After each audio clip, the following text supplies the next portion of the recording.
All rise for the national anthem.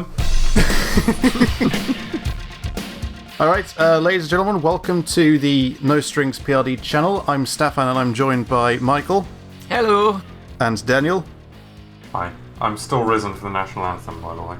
Alright, and in around about the last hour, we had an update to the C&C subreddit from someone who is verified by the mods to this is actually real. This isn't like someone arsing around. But Jim Vessella, who is a producer at EA, has responded to the criticism directed towards C&C Rivals at its reveal at E3 2018. Yes, you had a video reacting to C&C Rivals, didn't you? Yes. Yeah.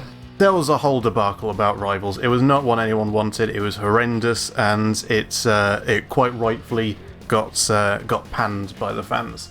And Jim has now, this is what, 3-4 months since then. Jim has responded to this to the backlash. We heard you loud and clear. The Command & Conquer community wants to see the return of the franchise on PC, which I think is about the closest we can get to anyone who is still employed at EA saying, yeah, we heard you didn't like it. We heard that you thought it was crap. We realised we made a mistake. That's pretty remarkable by EA standards, actually. Yeah, that is true. This whole update is very un-EA, which is one of the reasons it sticks out, I think. Must have realised that actually the amount of backlash this was getting, no one was going to get the game anyway. So the rival subreddit is like there's 60 people there, and they're just tumbleweeds blowing around. Yeah, but it's like when it harkens back so directly to like the old games when they would bring back, hey, here's Seth and here's Oksana from Tib Sun. Like the only people that are going to care about that are the fans and the gameplay. The game, it's a mobile game. It's not for the fans. The fans aren't going to like it. So it's a game for no one. That was kind of the problem. He says, EA have heard us loud and clear. We want to see the franchise return to PC, which is true. As a fan of C&C for over 20 years, I couldn't agree more. With that in mind, we've been exploring some exciting ideas regarding remastering the classic PC games. Doesn't specify which ones, but it sounds like it'll be Tib Dawn, maybe Red Alert. It does say games plural, but it doesn't say it'll be like all the way up to Yuri's or Generals or whatever. And we already have the ball rolling on our first effort to celebrate the upcoming 25th year anniversary. Right. When did it come out? It was like 95, the first one. Christ. So yeah. So we are hearing about this pretty early. We're eager to hear your feedback to help influence our current thoughts on PC and what comes next. Like I've been reading through the comments Jim has been making on this thread, which will be in the description below, and it very much gives the impression of tell us what you want to see, which is very much not EA. It's unusual, isn't it, all around? Very, yeah. Even just generally in the industry to have like this level of we're thinking about doing something. It's 2 years off. But tell us what you want to see. So we're going to do something. Yeah. We don't know what yet. The thing is, no matter what they do, it's going to be an Origin, which is already going to be a bit of a bone of contention. There is a thing, though, that C&C 3 through to C&C 4, those 5 games were on Steam as well, which is promising. Yeah, I mean, Red Alert 3 was on Steam. Yeah.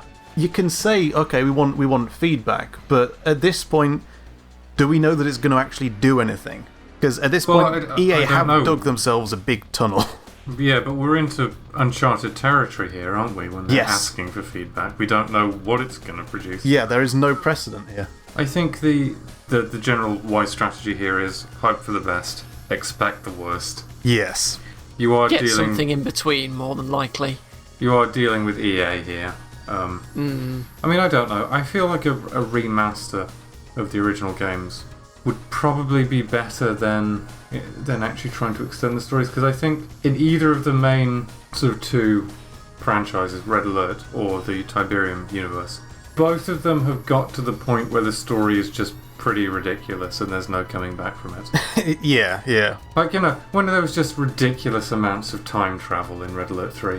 I mean, Red Alert 3 was a pretty fun game, but you can't really keep the plot going from there, can you? No, it did kind of help with 2 that it did just like, if you played Red Alert 1, that's fine, but it doesn't really matter if you didn't. We'll tell our own story.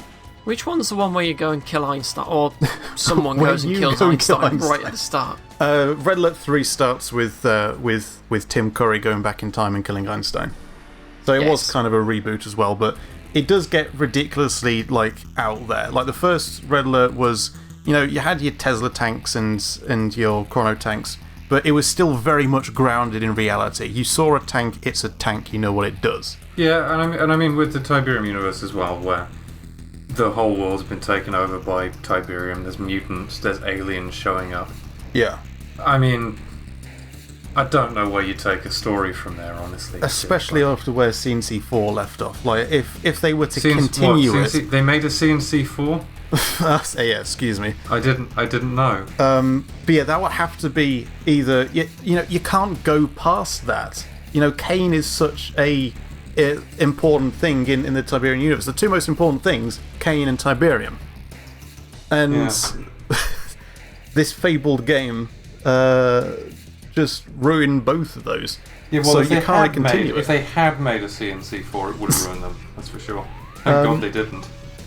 So, reading through the comments, the top comment of the moment is perfect. Whatever you guys do, you gotta bring back Frank Klepacki on board for music. True. I can imagine you're on board with that statement, absolutely, Stefan. Yeah, absolutely. I'll actually respond to this. A TIB game needs Joe Kukin as Kane.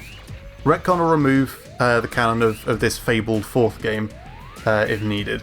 And a Red Alert game needs Frank for Hell March. I think those are the 2, those are 2 non-negotiable things if you're bringing back those 2 franchises. There's not really something you can do with Generals, I think, because there was only one and it didn't really care much for story. But Generals is a good experimental. We'll start with Generals, and that way you're not stepping on the toes of previous works. And I guess with a remaster, it's the same kind of thing, because if it turns out crap, this is EA, so bad precedent already. But it's been known to happen, hasn't it? Once upon a midnight jury, yes. But because the thing is, we actually tried to play Tiberium Dawn on stream, and it really, really doesn't hold up. It's really unplayable. Gotta be said. I think... Was it just you 2 trying to play that, or was I there? You were there. It was the one where I was like, Dan, you need to get a guide at the start. Yeah, the guide didn't help.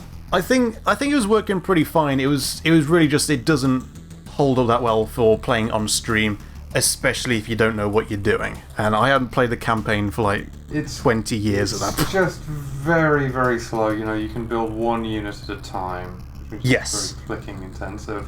All those quality of life things have been fixed over the years. Yeah, exactly. Quality of life thing. I mean, if they basically just remade it with upgraded graphics and quality of life, I'd be pretty happy. Yeah. And people have been bringing up how Blizz have remastered StarCraft 1 recently. I don't know if you've seen that. Yeah, it's free as well, isn't it? The remaster, or is it the original? The original is free? Is free. The remaster you do have to pay for. But I don't think it's that much. But that's basically, it's running the original engine, all of the glitches and quirks that competitive players, use. They're all still there, so gameplay is identical. They've just given you a essentially vector-style graphics overhaul toggle. And varied zoom distances, and it's made to run on modern engines, so it's not as old a game. Because the core of Command and Conquer is there. You go back to the original games, it is all there. The games work, but they are definitely dated, and they are difficult to get running. A bit of streamlining and a bit of quality of life. Yeah. And of course you could stand to do some graphical improvement. We're 25 years into a gaming industry that was just getting started when the first games were made. If they remake them now, they're going to know what they're doing a lot more. Yeah, and they'll be able to actually to include their own video files. without having to Yeah. invent their own proprietary video format.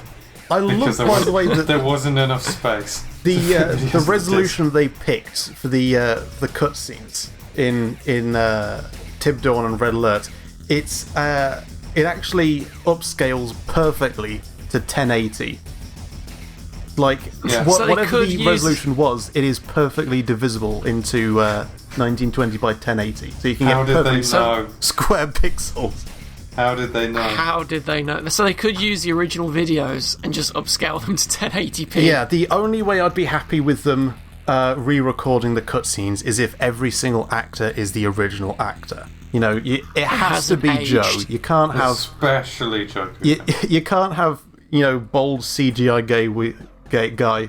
Gay. I'll cut that Okay. as Kane. It has to be Joe. Like, there's no two ways about it. Seth has to be. Oh bloody! I've just forgotten his name. Surname begins with a G. Frank Glapaki. Oh no, Dan Grushi from Slow Mo Guys. You can play Seth. Aye, Dan, yeah. Dan Green, from Dan Green, yeah. the voice actor. But yeah, Hank Green. the original cutscenes, it's, I don't know, you can't redo them unless it's the original cast. But at the same time, they are a little bit difficult to look at if you're not used to them. But with gameplay, like, I get the feeling it's going to be, a 3D style remaster rather than the StarCraft 1 kind of remaster. But Probably. you can definitely see in like OpenRA, the sprite-based graphics hold up immensely well, even so far since the launch. But if you look at Emperor Battle for Dune, Renegades, or Generals, they look like poo. What are you talking about? Renegade looks great. Yeah, excuse me, not Renegade. Yeah, we just need to have a picture of Havoc's face or something on screen right now. This is kind of the problem because I have no idea what you two are talking about. It's You fine. need to 'Cause play. You need to play Renegades. Renegade's a classic. It's a That's the one they first-person need to shooter. bloody remaster. Oh, is that the first person? Renegade Remastered. Do it. Top comment on Reddit now. Go. Okay, next top one is please no microtransactions. That's all I want. I want to enjoy a game I pay without having to pay more to keep enjoying it. I don't want to have to rebuy a game unless it's a complete expansion such as Yuri's or Kane's Wrath. And Jim did respond to this. Thanks for the post. We will not be adding any microtransactions to a C&C remaster. Oof. Now, I want to say he was very oddly specific when he says to a C&C remaster. Now, was specific. Yeah. Jim has mentioned two things. Firstly, these remasters of the classic PC games, and second, something to do with setting the wheels in motion for the 25th anniversary. I'll just get the quote here. Have the ball rolling on our first effort to celebrate the upcoming 25th year anniversary. Which we don't have any details about that. That is it. But it sounds like it might be a separate project to the remasters. It might be a new game. It might be Generals 2 or C&C 4 because there hasn't been one yet. At long last, Generals 2. Yeah. But that sounds very oddly specific. It is good that a remaster won't have microtransactions because if you remember, they did that. Well, obviously not EA did it, but Activision did that with Modern Warfare Remastered by adding in loot boxes to a remaster, and that was horrendously butchered. There was no real way to add loot boxes to Modern Warfare to begin with. Yeah, they found a way. More likely, here's what's going to happen. The C&C curse is just going to take effect, and whatever studio is working on this is going to get shut down by EA.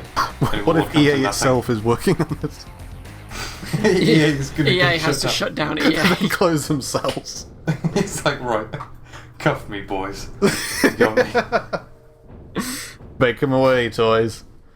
But yeah, this is very specific. If there is a non-remaster game, there is no guarantee that it won't have microtransactions. If there's a non-remaster game, it'll just be crap. And you remember Keyblades from who appeared in chat in some of the streams. I do. He has pointed out to me that they did say that they weren't going to do that in Battlefield 5, and I think they have anyway.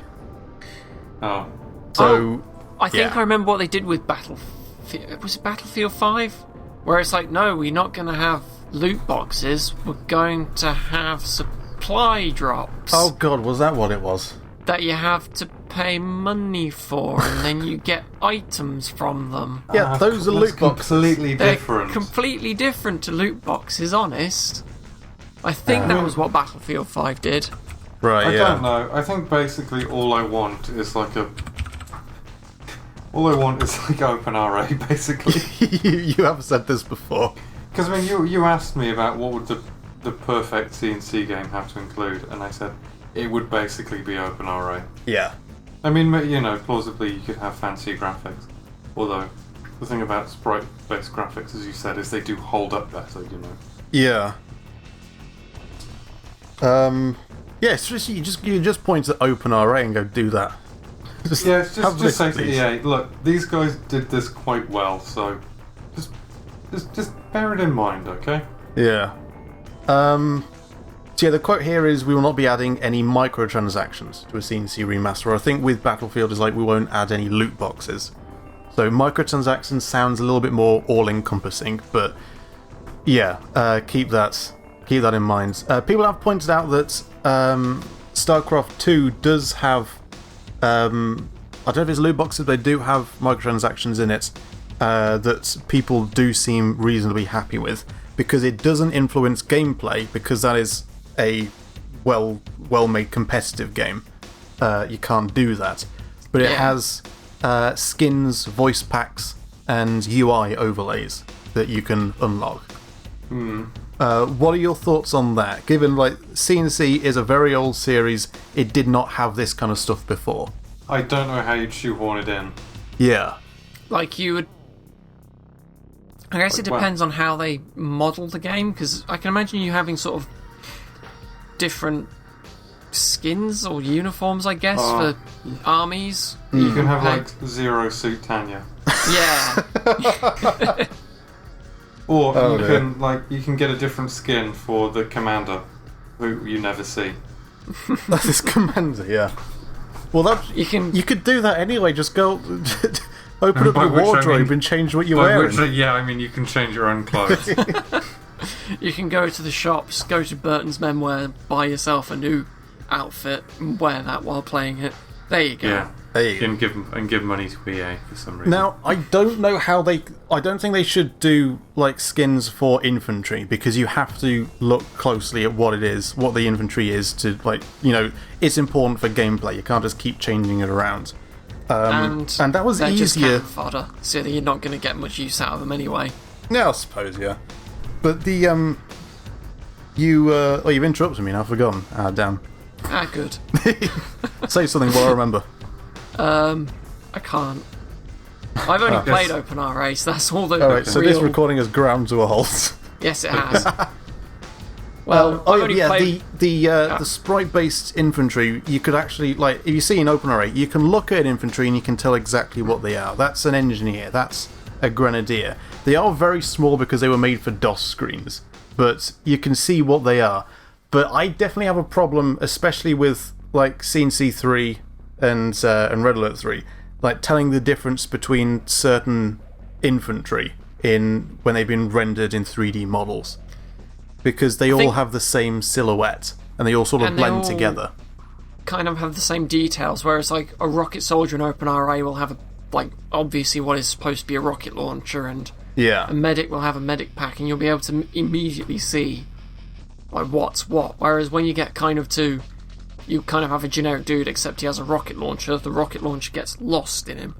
Yeah, definitely. You can't really tell him apart from a rifleman. You can tell it definitely with sprites, because every single frame is built specifically so you can see what sets them apart.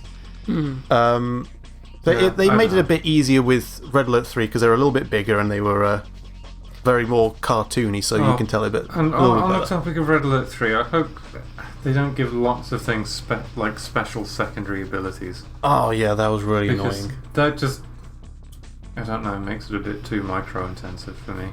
Yeah, the last few games that they did were definitely geared towards, StarCraft 2 is doing well, we'll increase everyone's APM so it feels like you're playing an esport.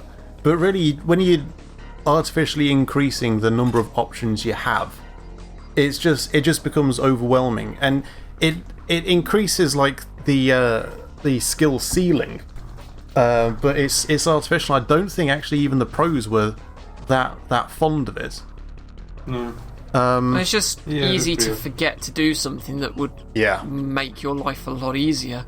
This is why I'm against multiple build queues. Oh yeah, I'm against in general, so multiple build queues. Yeah, because like that just means there's more things you need to be doing at any given moment. Whereas if you have a single build queue for each instance, like one for structures, one for infantry, etc., then it's simpler, so there's a lower skill floor, so it's easier for non-pros to get the hang of it, and you need to be able to introduce new people. You can't expect people to be a pro right off the bat. Otherwise no one will ever play it and become a pro.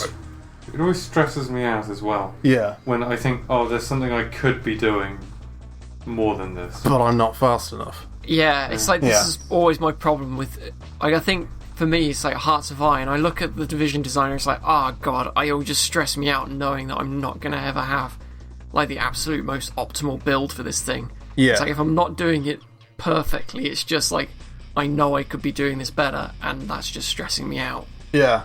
And also by only having a single build queue for each thing, that means each choice means more. There's more purpose to it. It's like, I need a power plant now. I also need something else. It actually makes it much more strategic, because your choices really... Every choice comes at the expense of another choice you could have been making. Those are the most meaningful choices. You've got to decide what is the most pressing thing that I need right now. Is it that power plant, or is it another soldier? When every choice, like even in the moment, and this includes like even in, say, Mario Brothers, jumping at this specific moment, that's an important choice. So even choices as small as that, if a choice has no downsides, then there's no point in giving the player that choice. You have to do it anyway, otherwise you're playing unoptimally. But if every choice has an upside and a downside, like you jump at this moment, you're now out of place. You're not where you need to be. Then those are the important choices. Yeah, that's what C&C did right, in my opinion. It didn't have an obvious right way to play. I mean, obviously, there's...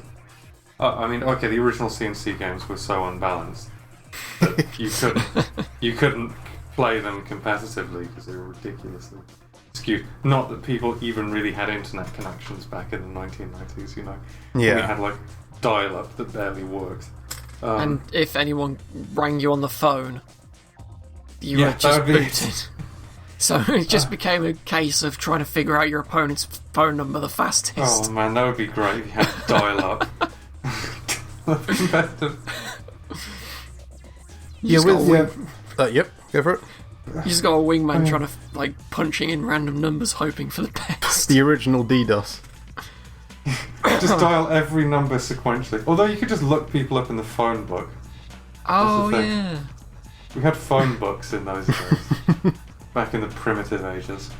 There's a comment here about talking about StarCraftification, reimagined RTSs, and don't build it around being competitive, because a competitive scene develops naturally. You just need to allow for competition. You don't need to force competition. Melee is the obvious example. It was built, let's be honest, as a party game. But as long as you allow it to work competitively and people enjoy it, then that's how a competitive scene starts. Whereas the Fables C&C4, if it were to exist, it would have had this kind of thing where it was built to try and be competitive. But if you do that, you alienate the new players. You alienate prospective new players who are interested in trying. And if you alienate them, there's no casual scene, and the casuals are the spectators. They're the people that might become pros eventually. So that's true. it needs to be built for both. You need to allow for low-level players. You need to allow for casuals. They are very important to a competitive scene. I feel it's better to sort of balance for the casual scene and then like allow a competitive scene to grow from there, rather than trying to balance for a competitive scene and force that onto the casual scene. Yeah, Because- definitely. Well, I mean, all this to say, you just can't. Don't make it needlessly complicated just for the sake of making it complicated. Yeah, yeah, The that's other thing basically I it. really like about the original C&C mechanics is that I have never felt that there was an objectively right way to play. Yeah, definitely. Every single unit just did one thing. Like if you want to support, you get the mobile gap generator. That's what it does. That is what that vehicle does. And that's where Red Alert 3 went wrong. Just like, okay, we'll give every unit an extra special ability, which was very much trying to make it more competitive. Yeah, That was the I don't sole get the same purpose. impression with like Paradox games, for example, where it just feels like there is an objectively right thing to be doing right now. Yes. You know, I have to have my division Yeah. width or whatever at this particular amount. I That- have to be researching this To at this me- particular time, or else I'm getting the game wrong. Is why EU4 is probably the best one. Is that again? It doesn't feel like there's like right ways to play it, but there's not an objectively right way to play it. Yeah, It's I mean, of more course, if you just built like 500 engineers and sent them in, it would be wrong. Yeah, But the point is that at every stage there is not an objectively correct thing that you need to be doing from memory, or Yeah. else you're playing the game wrong. They're not important choices then, if they're being made pre-made. Well, they're not really choices, are they? No, it's just like I've you're just got going to through do the this, actions. or else I will lose. And it's It like, just comes down to who can click the fastest. who has the Yeah, I best suppose so. computer? As you say, that's never what C&C has been. Yeah, so this is why I just think if EA tries to come up with new and original mechanics, they'll just do something dumb. They inevitably will. Yeah. So this is why I'm kind of sort of hoping more for a faithful remaster, because at least then it will include the core mechanics that made the game interesting. Here's an interesting comment on that. Someone did. They brought up the StarCraft Remastered and how that was just limited to updating graphics in the back end, so it all works on a modern machine. And they also brought up rebalancing, and is it going to change the balance? And Jim responds, "You tell us." There's a lot of comments where Jim is saying, "Give us feedback. Tell us what you want." Like, we're going to be asking what the community wants in the coming weeks, which is really unprecedented. So it'll be interesting to see where that goes. It's And- a tricky thing though, because unlike in 1995, there are going to be a lot of people who want to play competitively online. Yes, And more there's- so. And you couldn't do that with the unbalanced original mechanics. There's No. also Problems on them. That is true. trouble is there's also going to be a lot of people who are going to want very different things. Yes. This is going to be extremely difficult for them if they start trying to listen to everyone. Yeah. Oh yeah, because people will just come up with contradictory ideas. I mean, having a competitive online element is pretty much essential. Though it doesn't, it's not to say that you should be making the game complicated to pander to hypothetical pros, but the fact that ordinary people are just going to want to play against random squads on the internet, and you're not going to be able to do that if the game is as unbalanced as the original, say, Red Alert was. Yeah. If people enjoy it, they'll build competition naturally. I wonder But this if is they- why OpenRA is just the correct template. They pretty much just got that right. Yeah. There's someone talking about the balance, and Jim does say, this is a topic we'll be eager to talk about more. Should the balance stay the same as the classic versions, or should we rebalance it to make them more appropriate? You mention this person mentions possibly having a toggle between, like, say there's two game modes, so it's all the same units, but it changes between playing with updated. So it could say this is the way that this remaster is meant to be played, but you can play classic version, and it changes a balance to be identical to the originals. How was how were the old games like imbalanced though? Like, is it as simple as like changing the existing units in a way that brings them into line, or would you have to like pretty much completely strip out and get new units in because the old units were just intrinsically unbalanced and there's no way to balance them? I mean, the way OpenRA does it is it changes the existing units, it adds a few units, so it adds like the flak track, for example. It shovels a few of them around for like factions. That's true. I think wasn't the case that Soviets had all the air units? All apart from the longbow. Allies had the longbow, but Soviets had the Yaks, the Hinds, and the MiGs. And people like who played OpenRA, they got a bit annoyed that the Allies now have the Hinds, because the Hinds are quintessentially Soviet. But it was changed because that meant that the Soviets could have both the airstrip and the helipad, whereas it made a lot more sense for one to have one and the other to have the other, and that way they've both got 2 aircraft each. So it did make a lot of sense, but at the same time, people do not like it. I guess you could just change what the Hinds are called and say you've removed the Hinds and call the Hinds a more Allied focused thing, and people would just shut up about it. I suppose, but I think that would annoy me, to be honest. Freedom Copters. Yeah, a toggle like that is an interesting idea, which kind of, given this person brought it up. We can't please everyone, so no, that's true. Give them 2 choices. Yeah, that's interesting stuff. I've got one more thing where they actually responded to me. Thanks for the note, Monkfish. That's quite funny. I was basically saying, I'm skeptical about this. Thanks for posting, but it sounds promising. I'm skeptical, but as a fan, I'll give the project a look in when we can see more about it. And if they are talking a lot about, we need feedback. We want fans to say what we want. Read, we didn't realise you wouldn't like Rivals. And it sounds like they don't want to muck up with that again. I said, at this point, my loyalty lies with the IP and not with the holder of the IP. I have no love for EA. I think we've made this quite clear thus far. But they have the IP. They're the only ones that can do anything with Command & Conquer. And Jim responds, I can appreciate your skepticism for something like this, but I'm glad you're going to keep an open mind. I think you'll be pleasantly surprised when we have more to share. And thanks for being a fan over the years.